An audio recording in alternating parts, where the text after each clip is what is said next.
Bienvenue. Merci, monsieur le journaliste. Pour la toute première fois dans le jeu, encore une fois, bienvenue. Merci, monsieur le journaliste. On s'installe. Merci.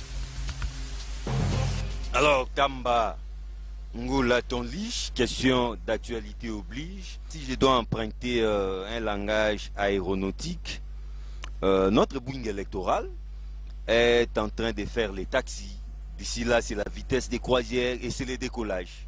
Pour preuve, votre candidat, le candidat numéro 13, Emmanuel Ramazani Shadari, a dévoilé son équipe de campagne. Plus de 500 personnes. On dit déjà que c'est une équipe pléthorique. Qu'est-ce que vous en dites? D'abord, merci, messieurs les journalistes, pour l'invitation.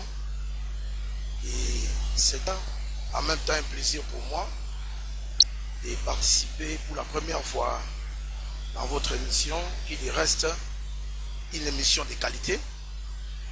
Et je pense que c'est une occasion pour moi de m'adresser ou de communiquer à travers des milliers de spectateurs qui auront l'occasion de nous suivre à travers le monde, par votre chaîne de qualité aussi, Kin 24, et c'est un honneur. Kin 24 est suivi à l'international. Bien entendu. Canal 345. Je suis aussi quelqu'un qui a l'habitude de suivre vos émissions, pour ne pas dire que je suis aussi fan de vos émissions. Merci.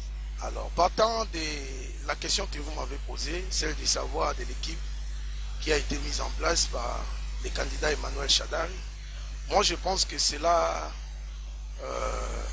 démontre déjà une très bonne image de ce processus.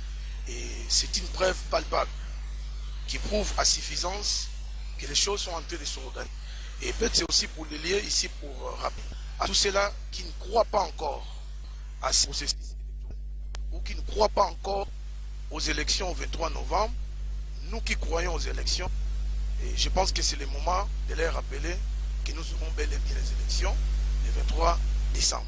Et c'est question aussi de demander à plusieurs organisations politiques, partis politiques, voulais-je dire, de s'organiser. Je pense que l'exemple des candidats Ramazani Shadari, c'est un exemple épatant, n'est-ce pas, qui doit motiver la classe politique pour comprendre que chacun doit se préparer aux élections en lieu et place des contestations. Bien beau de mettre en place cette équipe, d'affûter ses armes en vue de remporter ces élections, parce que les élections, c'est d'abord une question d'organisation. Surtout, les remporter, c'est d'abord une question d'organisation. Mais parlons de la composition de cette équipe. Plus de 500 personnes où on trouve des ministres en fonction, des mandataires publics, des généraux, même si certains sont déjà en retraite. C'est quasiment tout l'État congolais qui sera derrière un candidat. Est-ce dans une démocratie on peut comprendre une telle démarche? Je répondrai peut-être un peu plus autrement à votre question pour dire que est-ce que tous ces personnages-là que vous avez vus, qui sont à Paris sur cette liste, est-ce que ce sont des gens imaginaires? Est-ce que ce sont des gens qui n'habitent pas dans cette planète? Ou ce sont des gens qui n'appuient pas le pouvoir en place? C'est ce genre de questions qu'on aimerait se poser pour savoir. Moi, je crois que c'est logique. C'est logique parce que si non, mais Tamba Ngoula, des ministres sont là pour travailler pour l'intérêt général. Mais ça, ce sont d'abord des intérêts, ce sont des agents de l'État. Par conséquent, ils sont là d'abord pour défendre l'intérêt général, l'intérêt commun. Mais lorsque ces ministres en fonction sont caporalisés par un candidat, ils doivent battre campagne pour un candidat. Est-ce que ça ne dérange pas? C'est dans une démocratie. Quelque part, il n'y a pas un couac. C'est ça ma préoccupation, Tamba Ngoula Tonlich. Moi, personnellement, à mon humble avis, ça ne dérange pas. Ça ne dérange pas pourquoi? Aussi que ces derniers sont des ministres en fonction, c'est une façon de nous montrer qu'il y a quand même des élections qui se profilent à l'horizon. Aujourd'hui, ils sont ministres. Peut-être demain, ça ne sera pas le cas. Et moi, je crois que s'il faut faire une bonne préparation quant à ça, il faut se reposer à des leaders. Si vous voulez gagner une élection, on se repose à des leaders. Ces leaders-là, je ne crois pas qu'ils feront un travail administratif, mais ça sera un travail politique et ça sera, bien entendu, pendant la campagne électorale. Vous comprenez? Vous imaginez Tambangoula, je prends l'exemple, parlons concrètement. Je prends les vice-ministres de l'Intérieur qui en principe doit sécuriser tous les processus électoraux, tous les candidats, tous ceux qui sont en lice, mais déjà, ces ministres est membre de l'équipe de campagne d'un candidat. Et ce n'est pas contradictoire, ce n'est pas incompatible. Bon, je crois que je ferai un effort d'être un peu logique envers moi-même. Vous citez les ministres... Ce n'est qu'un cas, parce qu'ils sont les gens, ces ministres qui doivent travailler pour les candidats numéro 13. Je comprends, messieurs les journalistes. Les ministres dont vous citez là, c'est aussi candidats à la députation nationale. N'est-ce pas? Il s'agit bien de l'excellence Mouva Sakani. N'est-ce pas? Si vous interrogez ces électeurs de Lukunga, n'est-ce pas? Il ne vous dirait pas le contraire. Donc, hormis qu'il soit ministre, il a aussi un avenir politique à préparer. Donc, je ne sais pas, mais moi, il joue aussi sa survie politique. Bien entendu, comme tout homme politique, n'est-ce pas? À la seule différence, parce que les adversaires des candidats Emmanuel Chadar, ils ne sont pas aux commandes. Mais si c'était le cas, je ne pense pas qu'à un tournant décisif où notre pays sera engagé, que ces derniers allaient prendre la décision. Je veux dire qu'il y a une bataille électorale qui se profile à l'horizon, qu'on soit ministre ou pas. Je crois que c'est une occasion favorable pour permettre aussi à ces politiciens de savoir comment assurer leur avenir politique. Alors, Tamba Ngoula Tonlich, dans la campagne électorale officiellement commence dans quelques jours. Si vous jaugez la température politique, le climat politique de l'heure, pensez-vous qu'on aura affaire à une très belle campagne de façon apaisée où tous les candidats auront la même chance, les mêmes faveurs, les mêmes considérations? Non, ça c'est vraiment mon souhait le plus ardent, pour la simple et bonne raison que je suis aussi parmi les candidats.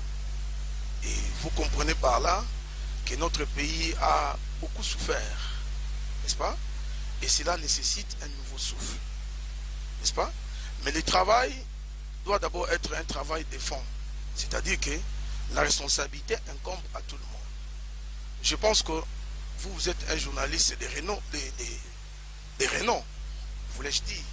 C'est-à-dire que vous pouvez aussi utiliser votre renommée afin de sensibiliser cette population pour leur montrer que les élections ne sont que des batailles des idées, des visions, des programmes. Vous voyez? Parce que je pense que dans notre pays, je ne me permettrai pas de dire que tout va bien, n'est-ce pas? Et il y a beaucoup de choses qui doivent encore être faites. Mais vous comprenez par là, si la population n'arrive pas ou la population ne comprend pas cette occasion, que ce soit une occasion qu'on puisse mettre en place une élégance politique, afin que nous puissions choisir nos leaders. Donc partant des températures, je crois que c'est aussi une interpellation qui est, à mon sens, que je peux demander à toute la classe politique. Laissez-moi vous dire, je suis déjà content de constater la position de l'IDPS, si vous me permettez de citer ces partis, parce que l'IDPS a fait une déclaration responsable pour dire que la confusion qui régnait dans la tête des gens, si jamais l'opposition ira à l'élection, la déclaration de l'IDPS, c'est une preuve épatante pour montrer que réellement, même l'opposition commence à comprendre qu'il faut que nous puissions aller aux élections. Parce que c'est seulement avec les élections qui vont véritablement permettre à ce que nous puissions avoir un autre climat politique dans notre pays. Donc, je crois que c'est un travail qui concerne tout le monde. Et moi, je ferai aussi de ma part. Et j'appellerai aussi... Chacun doit jouer sa partition. Chacun doit jouer sa partition, comme vous le dites. Tambangoula Tonlich, Les débats, c'est autour de la machine à voter. Nous sommes à quelques jours du début officiel de la campagne, mais cet instrument n'a pas encore mis d'accord tous les acteurs politiques, tous les acteurs de la société civile. Pensez-vous qu'on doit faire une sorte de forcing, utiliser à tout prix cet instrument? Il y aura certainement des contestations, les décors. Bon, je crois que c'était la volonté de toutes les pouvoir animer cette institution, qui est une institution à l'appui à la démocratie, qui n'est autre que la CENI. Je crois qu'il y a eu des arrangements, ça et là, que la classe politique a pris aux élections, des élections qui devraient avoir lieu dans une date raisonnable, n'est-ce pas? Parce que nous avons loupé une occasion aussi favorable en 2016 d'organiser les élections, mais quand cela ne tienne, la volonté y est, nous voyons que des choses commencent déjà ici. Alors, moi je crois que l'élégance ou la beauté de la politique se trouve aussi dans la démocratie. Je suis un observateur aussi comme monsieur, madame, tout le monde, dans le sens que j'ai aussi à observer un certain nombre de discussions qui a eu lieu au niveau de la CENI, qui a divisé la classe politique, voulais-je dire, que les uns pensaient que cette machine posait problème, qu'on ne pouvait pas aller aux élections avec cette machine. Mais s'il faut reculer un peu en arrière, convoquer tous les candidats président de la République et faire pour auditer cette machine, n'est-ce pas? Et moi, je me permets à donner mon avis par des machines. J'aime pas faire la politique de la rue. J'aime être réaliste. Je suis parmi les gens qui n'ont pas contrôlé les... Vous avez touché à cette machine? J'ai touché à cette machine. Pour moi, je dis bien, ça ne concerne que moi. Je trouve que cette machine ne présente aucune ambiguïté pour nous permettre d'aller aux élections. Mais maintenant, ce n'est pas une parole d'évangile que je suis en train de dire. Je crois que le 23 décembre, ce n'est pas encore aujourd'hui. Et c'est là qui ne sont pas encore d'accord avec la machine à voter. J'aimerais qu'il fasse un effort, n'est-ce pas? Ou qu'il fasse les mêmes exercices comme moi, de palper la réalité aussi des gens. Parce que moi, je crois dire aussi la vérité à la population. Beaucoup de gens qui ne se préparent pas aux élections, mais ils veulent se cacher derrière cette machine. Et jusqu'à preuve du contraire, je suis en train d'attendre les expertises des différents techniciens et nos politiciens qui contestent cette machine, qu'ils viennent très rapidement éclairer les choses de manière à ce que nous puissions très rapidement aller aux élections. Parce que nous, qui prônons le renouvellement de la classe politique, on a soif de ces élections. Vous voyez? Et quand ça pose problème, et nous, à ce qui nous concerne, ça nous défavorise. Donc, j'exhorterai ceux-là qui doutent encore de cette machine, qu'ils essayent de nous éclaircir là où se trouve le flou. Tambangoula Tonlich, les parlant de la machine, n'est pas seulement technique, il est aussi légal. Les amis de l'opposition disent que cet instrument n'a aucun fondement légal, aucune trace dans la loi, d'autant plus que la loi électorale interdit les votes électroniques pour le processus courant. Pour preuve, dans les calendriers de Nanga, nulle part, on voit la machine voter. On parle plutôt de l'impression des votes, de l'impression des bulletins de vote. Comment allez-vous l'expliquer? Bon, moi je crois que le dialogue de la Sainte-Sylvestre, c'est un dialogue qui n'est pas dans la Constitution, mais c'est un arrangement que la classe politique a pris pour la simple et bonne raison que cela favorise des choses pour que nous puissions aller aux élections. Et je crois qu'il y a eu des gens qui mettaient la pression à la CENI pour dire que la CENI puisse organiser les élections très rapidement. Vous voyez? Et ces machines, je dis bien à mon avis, je crois que c'est un moyen, un moyen qui était mis en place pour permettre, n'est-ce pas, que très rapidement que nous puissions aller aux élections. Parce que les gens qui contestent cette machine n'arrivent pas à calculer l'ampleur ou la grandeur, voulais-je dire, les nombres des postulants, n'est-ce pas? Et il est pratiquement difficile d'aller dans une élection, vous voyez, dans d'autres circonscriptions, il y en a 2000 postulants, 3000 postulants. Vous voyez? Mais cette machine-là favorise du moins la tâche pour que les choses aillent un peu plus vite. Donc, que ce soit au programme de Nanga ou quoi, mais il y a eu ce qu'on a appelé un arrangement particulier. Entre qui? Entre la classe politique. Non, Nanga s'est réveillé un beau matin et comme un cheveu dans la soupe, il a parlé de la machine à voter. Moi, je pense qu'il a soumis à la classe politique la machine à voter.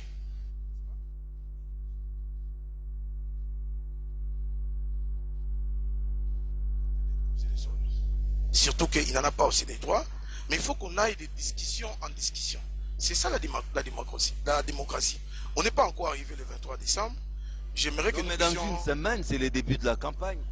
Mais si c'est on va modifier encore les règles du jeu pendant la campagne. Début de la campagne, j'ai entendu un parti qui a dit nous irons aux élections avec ou sans la machine à voter. Ça veut dire qu'il y a déjà une évolution dans les chefs de certains de nos opposants qui contestaient cette machine. Vous voyez? Quand quelqu'un dit que je peux aller aux élections avec ou pas, ça veut dire que si avec. Moi je pense seulement de manière isolée, avec. Ça veut dire qu'il y a déjà une évolution. Tonlich Tamba Ngola, c'était l'actualité. Revenons maintenant à vous personnellement. Vous êtes jeune et je vous suis des fois sur le net, vos publications. Vous plaidez ou vous prônez, vous faites de plus en plus chantre du renouvellement de la classe politique. Qu'attendez-vous par là? Devons-nous chasser les vieux du paysage politique congolais? Bon, moi je pense que le renouvellement de la classe politique, avant tout, c'est d'abord un état d'esprit. N'est-ce pas? En d'autres termes, je dirais c'est le renouvellement de l'intelligence. Quand je parle du renouvellement de l'intelligence, je voulais dire par là qu'il y a beaucoup de choses qui ne marchaient pas dans notre pays, que nous voulons effectivement voir que cela peut changer. Parce que dans notre pays, nous avons des politiciens qui ont fait longtemps au pouvoir. N'est-ce pas? Et si aujourd'hui, nous, les jeunes, on ne se réveille pas, je crois que les choses n'iront pas à bon escient. C'est la raison pour laquelle, d'abord, le renouvellement de la classe politique, c'est d'abord le changement de mentalité. N'est-ce pas? Le changement de mentalité. Et moi, je n'ai jamais vu un village ou un pays, une société, voulais-je dire, évoluer sans les concours des vieux. N'est-ce pas? Moi, j'ai beaucoup de respect aux vieux, parce que si aujourd'hui, on a quand même des petites connaissances politiques, c'est parce que à un certain moment, nous étions derrière les vieux. Et je crois que c'est une occasion favorable pour nous, comme nous prenons le renouvellement de la classe politique, que les pays connaissent quand même un nouveau souffle. Vous voyez? Parce que nous avons, il faut le souligner, jusqu'à ce jour, malheureusement, de certains politiciens qui sont des politiciens de 1930, 1940, qui sont toujours aux commandes. Quand est-ce que nous, les jeunes, nous allons véritablement prendre nos responsabilités? Mais en politique, on ne se fait pas des cadeaux. Les jeunes attendent qu'on vienne leur servir les pouvoirs, les commandements sur un plateau d'or. Ils vont attendre longtemps. Mais, messieurs les journalistes, je pense que même... Ils doivent montrer de quoi ils sont capables. Je pense que on est entouré des caméras. Votre émission, c'est une émission très suivie, comme je l'ai dit. Si vous observez bien mon visage, je ne parais pas vieux. Je suis jeune, n'est-ce pas? Le fait de prendre aussi ce courage, d'être devant vous, répondre à vos questions, c'est déjà une preuve de responsabilité. N'est-ce pas? Moi, je ne dis pas que lorsque nous prenons le renouvellement de la classe politique, nous plaidons aux vieux de nous laisser la place, de nous faire des cadeaux. Nous nous battons. Nous sensibilisons aussi la jeunesse pour dire qu'il est temps que nous puissions prendre les choses à bras le corps. Si vous comprenez? Et la vie en soi, déjà, n'a jamais été un cadeau. N'est-ce pas? C'est un combat. Nous nous battons. Réellement de la classe politique, est-ce nécessairement rajeunissement de la classe politique ou y a-t-il une nuance? Non, je nuancerai un peu à ce niveau. Quand je pense que, je dirais, en partie, je dirais oui. En partie, il faut rajeunir aussi la classe politique. N'est-ce pas?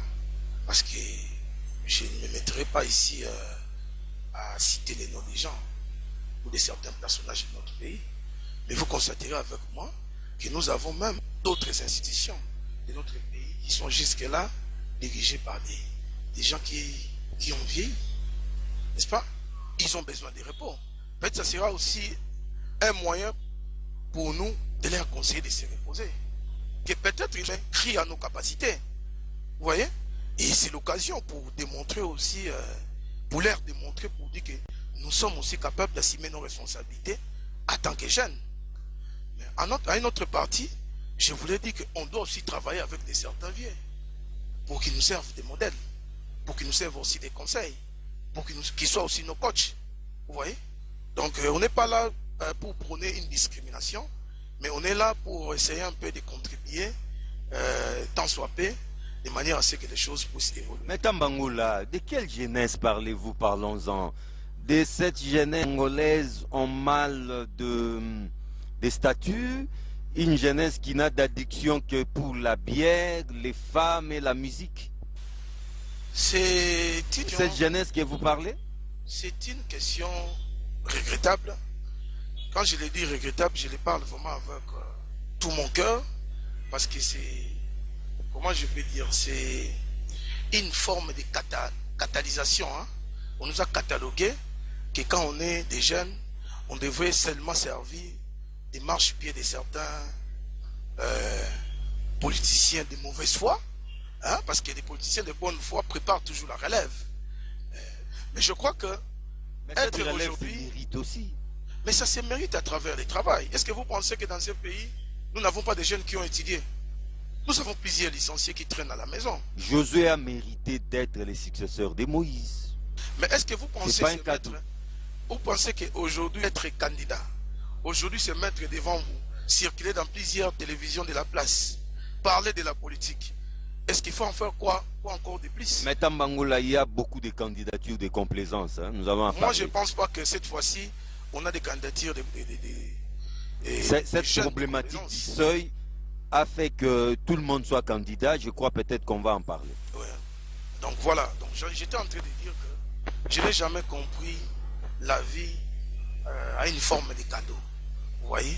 Et du reste, il faut le signaler que c'est un grand combat.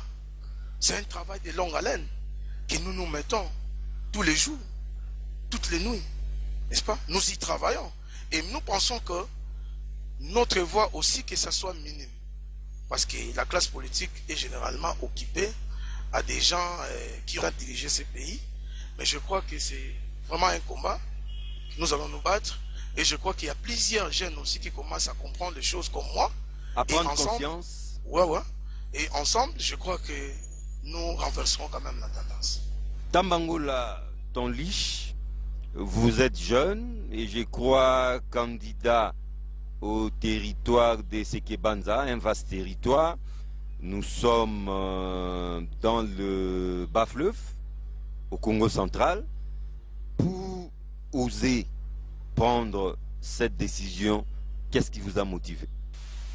Merci beaucoup, messieurs les journalistes. C'est une très belle question que j'attendais impatiemment. Parce que là, il s'agit de mon Sekebanza chéri. Parce que c'est, je les ai comme j'ai promis à la population. Vous êtes un natif de Sekebanza? Un fils du terroir. Un fils du terroir, mais voilà. Peut-être que vous n'avez jamais vécu là-bas.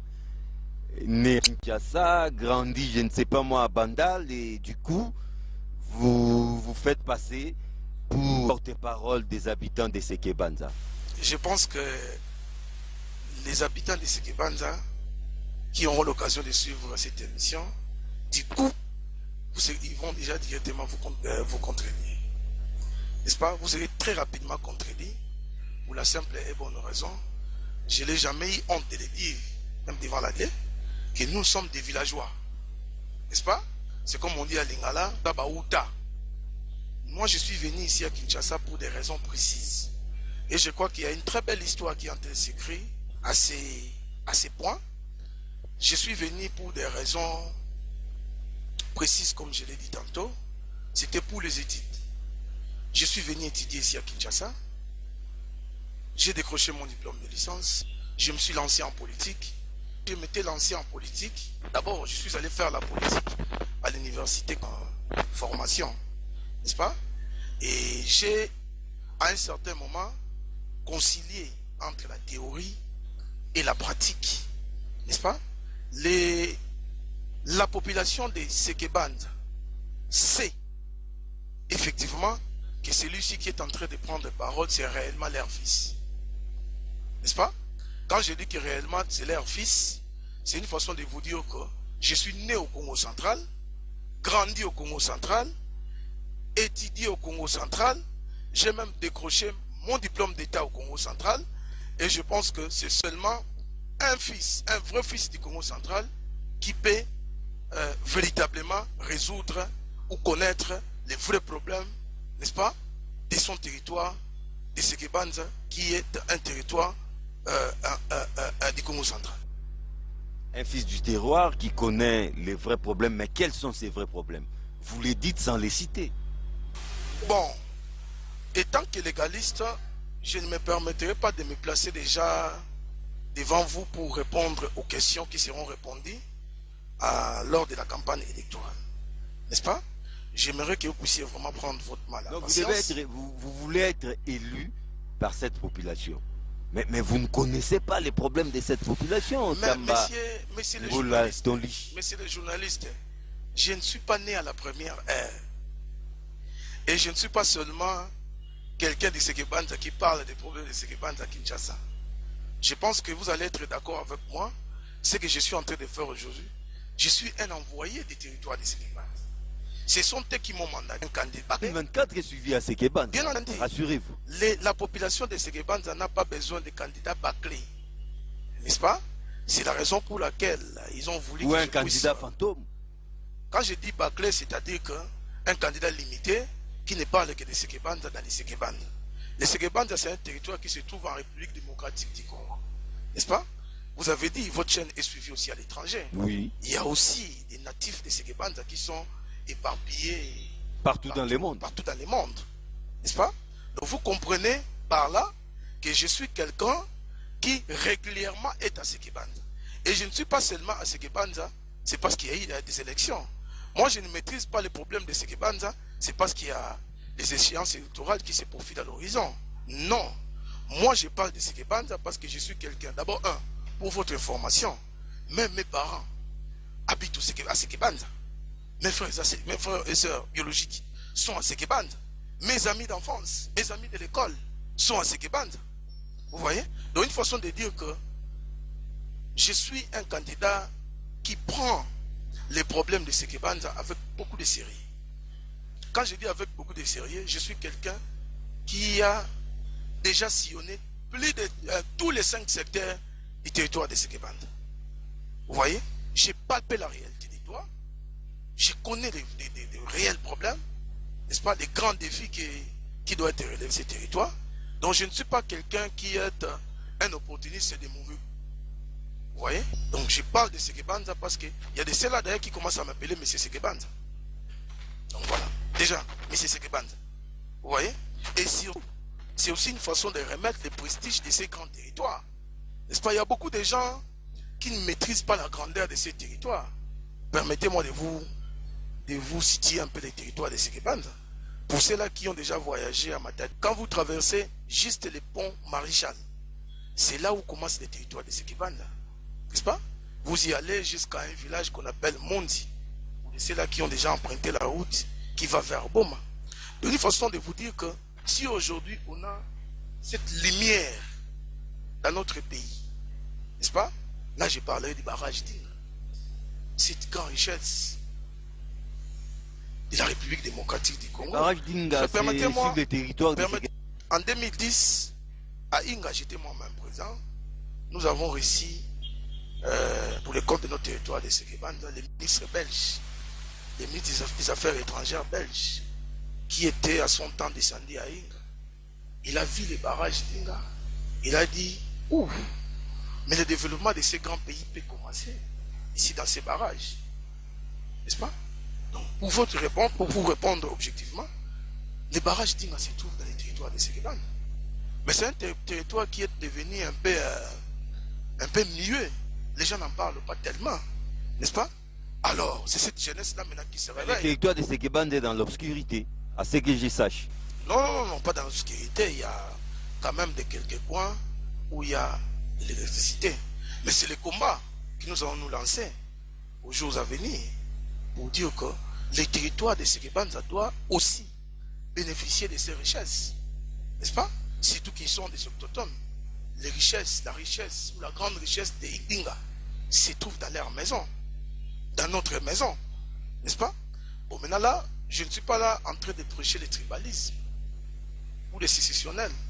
Non. Mais je veux maintenant défendre mon intérêt de Sékébanza. Pourquoi je l'ai dit? Il y a plusieurs gouvernements provinciaux qui sont succédés. Je l'ai dit avec beaucoup de regrets. Avec beaucoup de regrets, le territoire de Sékébanza n'a jamais été représenté valablement. Récemment ici, le gouverneur intérimaire, après la mort du gouverneur Mbadouci. Tambangola, savez-vous combien de tribus il y a au Congo? Non, permettez-moi quand même de Le répondre. Congo, c'est une mosaïque de tribus. Permettez-moi quand même Si de... chaque tribu doit se retrouver au gouvernement, Non, non, non. mais nous aurons un gouvernement le plus Permettez-moi- pléthorique du monde. Je parle je parle du gouvernement provincial. Voilà, j'ai dit que les Mais gouverneurs... même dans actuels- ces cas, il y a beaucoup de tribus, rien que dans Les- le Congo central. Permettez-moi de répondre, monsieur. Allez. Le gouvernement provincial du Congo central, actuellement, qui est dirigé par le gouverneur intérimaire, Aucun ressortissant de le Sékébanza. gouverneur vient comment voulais-je dire, venait de mettre son gouvernement en place. Aucun ressortissant de Sékébanza. Les territoires de parler que notre pays c'est un pays mosaïque où il y a plusieurs tribus. Mais moi je pense que les bandes a droit au chapitre. N'est-ce pas? Parce qu'il n'y a pas des hommes dignes au Sékébanza, à Sékébanza. Parce qu'il n'y a pas des hommes capables. Parce qu'il n'y a pas de femmes dignes. N'est-ce pas? C'est pourquoi nous les jeunes aujourd'hui nous nous réveillons pour dire doit être observé ou doit être mis dans sa juste valeur. Mais les territoires de Sékébanza, Tonlich, Tamba, Ngola, n'est-ce pas là un fief de l'opposition? C'est un territoire acquis à l'opposition. Pensez-vous que vous allez faire bouger les lignes, vous qui êtes du FCC? C'est ce que j'appelle aussi les changements de mentalité ou les renouvellements de la classe politique. Moi, je n'ai jamais cru que le territoire de Sékébanza, c'est un territoire de l'opposition. Vous irez nulle part dans des banderoles. Quand vous descendez au Sékébanza, on dit que nous sommes de l'opposition. N'est-ce pas? Parce que si seulement ce que vous dites est vrai, que ce territoire serait de l'opposition, nous autres, on allait être lapidés de ce côté-là. Non, partout ailleurs, il y a toujours une cartographie électorale, une sorte de chasse gardée. Vous verrez même aux États-Unis, tel État est souvent républicain, tel est démocrate. La République démocratique du Congo ne fait pas l'exception. Ça, c'est peut-être que L'histoire de l'image... Sékébanza est acquis à l'opposition. Ça, c'était peut-être l'image que nos vieux qui nous ont succédé, qui nous ont précédés en politique, ont essayé de donner, ont essayé de planter ces décors. Mais ne vous en faites pas. Moi, je suis quelqu'un qui fait régulièrement des descentes à Sékébanza. Je discute avec plusieurs personnes et de ceux-là aussi qui étaient aussi typés par le passé dans ce genre de pratiques. Je crois qu'il est temps du territoire. N'est-ce pas? Quand on parle de la démocratie, moi, je ne peux pas ôter les droits à certains de choisir l'opposition. Mais il faut comprendre, quand on parle de la démocratie, il faut que ceux-là qui sont au pouvoir doivent être là. Ceux-là qui sont dans l'opposition doivent exercer leurs activités normalement. Donc, la population m'a dit que nous avons traîné avec ce genre de pratiques. Les opposants venaient nous tromper régulièrement ici, mais on a compris qu'il est temps que notre territoire puisse se développer.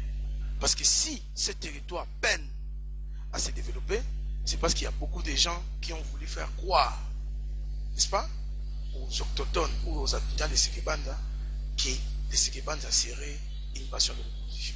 Donc nous sommes en train d'y travailler, nous voulons changer un peu les choses, et je crois qu'il y a déjà une bonne image qui se profile à l'horizon. Tambangola, j'ai l'impression que votre discours de campagne, c'est votez-moi parce que je suis jeune. En quoi et pourquoi la population de Sékébanza doit vous faire confiance? Pour ceux-là qui ont l'occasion de lire mes publications sur Internet, à des différentes télés que j'ai eu l'occasion de parler de ces Sekebanda, je n'ai jamais d'abord parlé de voter moi parce que je suis jeune. Vous comprenez? Et je vous signale aussi que je ne suis pas le seul jeune qui a postulé. Oui, la bataille sera rude. Hein? Donc voilà, je voulais quand même me démarquer. La bataille sera rude, mais pourquoi la population de Sekebanda doit vous faire confiance? Non, ils doivent. En quoi vous vous distinguez? Je me distingue de quelqu'un qui veut maintenant prendre la responsabilité pour vendre l'image de Sekebanda autrement. Mais c'est les journalistes. Je pense que si on est sérieux envers nous-mêmes, et si on est réaliste, vous conviendrez avec moi que le territoire de Sekebanda, on n'en parle tellement pas. Vous voyez? C'est pourquoi les gens déjà aujourd'hui commencent à m'appeler M. Sekebanda. Et si vous pensez que je suis le plus vieux de Sekebanda, ou je suis le seul jeune de Sekebanda, nous sommes nombreux. Maintenant, nous nous réveillons. Je me réveille pour dire que la première bataille, c'est de remettre d'abord le prestige de ces grands territoires. N'est-ce pas? De remettre la considération de ces grands territoires. Tamba Ngola Tonlich, en ce moment, nous sommes extrêmement suivis sur les territoires de Sekebanda. Là-bas, la population s'exprime en quelle langue? La population de Sekebanda, bon, quand on parle de Sekebanda, il faut comprendre, c'est pas un territoire village, n'est-ce pas? Plus urbaine. Voilà, il y a des communes rurales, comme Kinzambote par exemple. Il y a des grandes cités comme c'est Inga. urbano-rural. Voilà, j'ai parlé d'Inga. Inga, c'est pas un village. Vous verrez, il y a des stades. Donc vous comprenez par là. Kinzambote, c'est un grand centre. Vous comprenez par là que à Kinzambote, les gens parlent Lingala, les gens parlent Kikongo, les gens parlent Kiyombe. Mais la langue de mon territoire, comme c'est un territoire Yombe, on parle de Kiyombe, mais beaucoup plus on parle Kikongo. Alors voulez-vous vous adresser à Kiyombe, à cette population? Bon, ça sera aussi votre mot de la fin parce que nous chutons déjà. J'aimerais m'adresser à Kikongo. Quand je dis à Kikongo, ça sera une façon de faciliter la tâche parce que quand on parle de Sekebanda, ce n'est pas seulement des Bakongo qui sont là, n'est-ce pas? Il y a aussi des Bangala, les Baluba, donc c'est vraiment... Bref, les Congolais. Voilà, bref, les Congolais. Mais j'aimerais Kikongo parce que le Kikongo à l'État, c'est quand même une langue nationale. Donc, Papa John, mais c'est la mingi na occasion de me pesa munu ya kusola na bana ya Sekebanda. Sekebanda est territoire mosi ya nene. Ya mutu baba na Sekebanda ke tokena kunwana. Tokena kunwana beno ne futi tula betu maboko. Même quand tula betu maboko tokeza ba ni faso toke futula kiese na kati ya territoire ene. Muke le prétentieux ve, muke le peu orgueilleux ve, mais territoire betu me futuka mingi na manima. Sam na maman ba politique que non, ba opposition, ce qui y a banini. Alors tout ça la politique moi si ya kunwana, sam na to contribuer na développement du territoire inanen. Tout ça na batu ba banda mambo ya Sekebanda. Be mo na mona be na Sekebanda. Mona utubila mambo wana kitasa. Mona utubila na Kikongo. Be mukena kiesa kutuba ke mukwe monina ka territoire Sekebanda to niveau. Faso batonga ke vanda ka mekatuka na bwala, amekuza na kitasa metanga mesamo ba relation awa.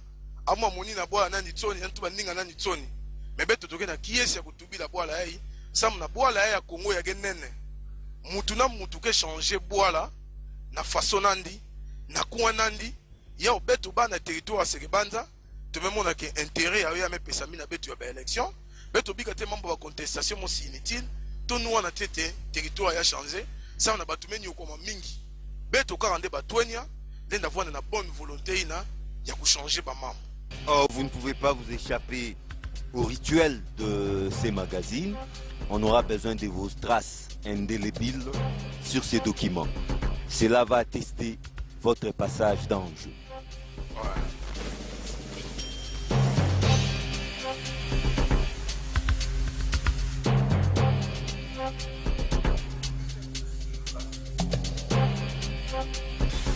Tambangola Tonlich, aujourd'hui candidat à la circonscription électorale de Sekebanda, et de remettre le prestige de ces grands territoires qui est resté nié. Je m'engage à défendre valablement ma population du coin. Je remercie aussi Monsieur John Chitene, pour cette opportunité que vous m'avez offerte de coucher mes traces remarquables dans ces livres d'or que je n'oublierai jamais dans mon parcours. Tambangola Tonli, encore une fois, merci d'avoir été là. Merci beaucoup, Monsieur John, une fois de plus. C'est comme on disait que comprenez